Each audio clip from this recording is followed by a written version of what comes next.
evening. You're watching CMR Daily Buzz. It's Thursday, January 6th. I'm Misha Allinger, and thanks for joining us.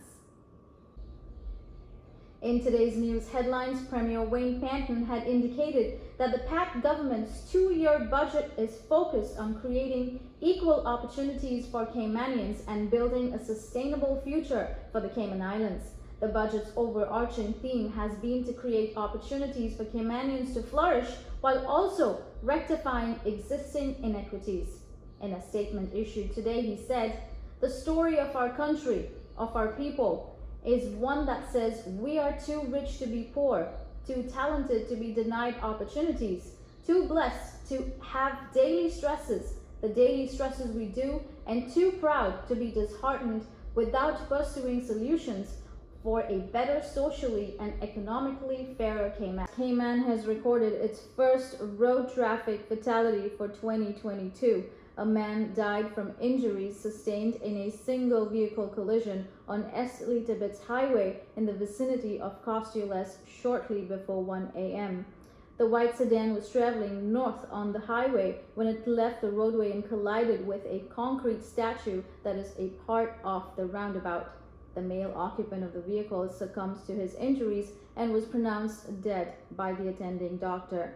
The woman remains in the hospital being treated for serious and life-threatening injuries. Police are asking anyone who can assist with the investigation to contact the Traffic and Roads Policing Unit at 649-6254. The police have shared that they arrested a 72-year-old West Bay man for assault after an incident on Tuesday evening. Two men were involved in an altercation at an address on Shedden Road, Georgetown, that left one man to sustain multiple wounds to his arm from a beer bottle. The elderly man has been granted bail after being arrested on suspicion of assault, GBH.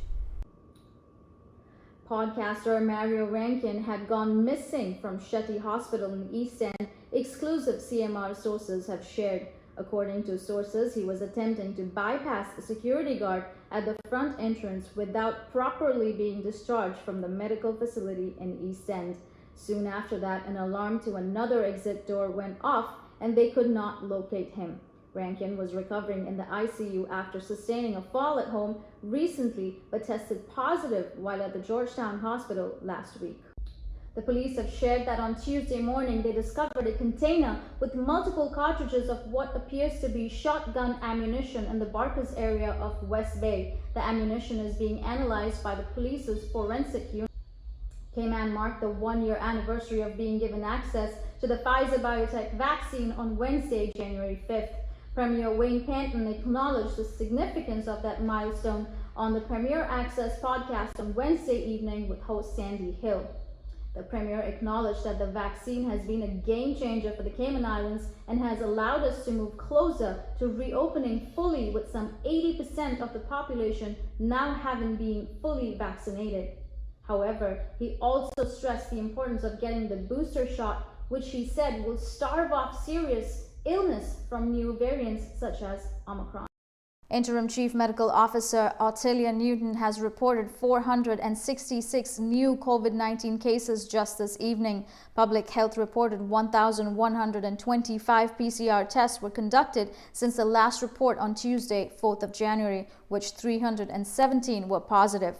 149 positive lateral flow tests were also reported during this period. There have been 89 confirmed cases of the Omicron variant in the Cayman Islands to date. Meanwhile, the number of probable Omicron cases reached 802 on Thursday, 6th of January. There were 10 new cases found in the sister islands.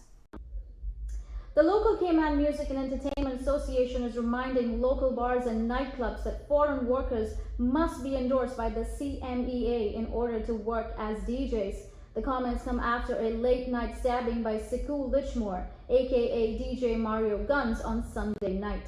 Lichmore, a Jamaican national, apparently has been moonlighting without the relevant work permit at Everglow Bar. CMEA shared that this case highlights the dangers of engaging unqualified people moonlighting in the industry without fulfilling the relevant legal requirements. Travelers on Air Canada have been left confused by a series of conflicting messages about cancellation flights for the region. On Air Canada's website, there is a travel advisory that states that flights have been cancelled for the Caribbean, including the Cayman Islands. Several news sites picked up the advisory and shared the details. However, on their Twitter page, they indicated that the advisory was in fact for January 2021 that has been erroneously shared. The Minister of Tourism finally cleared up the matter by sharing that Air Canada has indeed made the decision to amend its season schedule due to the realities of the pandemic and increased infections because of the Omicron variant. Caribbean Utilities Company has temporarily closed its customer service office to in-person traffic after a number of customer service agents were placed in COVID-19 isolation. The closure took place from 1 p.m. on Thursday afternoon and could last until Monday, January 17th. All customer-related matters can be handled online via CUC's website or by calling 949-5200.